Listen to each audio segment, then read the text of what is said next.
In the beginning, God created the heavens and the earth. On earth, he created humans to be his partners, but they gave him the cold shoulder and started murdering each other. Disappointed at his failed experiment, God decided to start over with just one guy named Noah and set some ground rules called a covenant that he and his offspring couldn't break. Noah was cooler than the other humans and agreed, but his descendants, despite being better than their ancestors, didn't really follow through. So God went to one of Noah's descendants called Abraham and chose him and his offspring to be best friends for eternity. He also promised Abraham and his descendants a land called Canaan, so long as they held up their end of the bargain and not be jerks. Abraham's son was called Isaac, and Isaac's son was called Israel. Israel had 12 sons who, through a crazy series of events involving one infamous Technicolor jacket, all ended up in Egypt.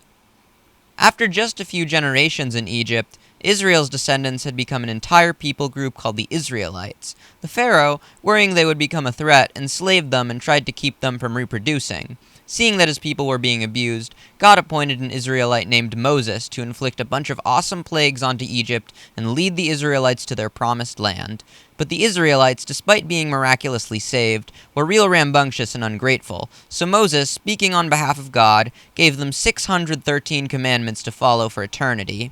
After serving as the leader of a 40-year-long dysfunctional family road trip, Moses died and his people finally entered their promised land. Before Moses died, he appointed an Israelite named Joshua to succeed him. And Joshua led the Israelites in a conquest of Canaan and divvied it up between the 12 tribes. But soon enough, this began to fall apart. After Joshua died, a bunch of warlords kept rising up in every generation. So at the people's request, God hit up a guy named Samuel and told him to appoint a king. At first, Samuel anointed a guy named Saul, but he kinda sucked, so he was replaced with a shepherd boy named David. David was a pretty good king. He and his son Solomon ushered Israel into an era of prosperity and spiritual connection with God. But after Solomon died without a clear heir, things went downhill. The Israelites, left to their own devices yet again, started a civil war.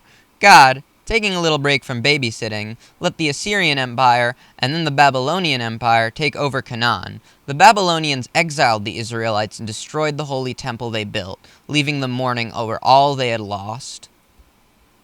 This was the point in time when the Israelites became known as the Jews, because after the Babylonian Empire was conquered by Persia and Cyrus the Great let them go back home, only the people of the southern kingdom of Judah returned in one piece.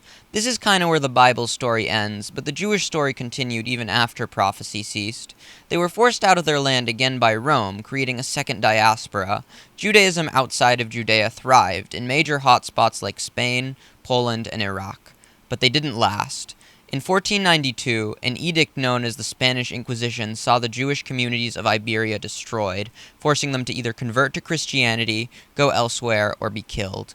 In the 1940s, Jews in Poland and across Nazi-occupied Europe were exterminated in the Holocaust, which is considered the deadliest genocide in modern history, having destroyed over a third of the world's Jewish population.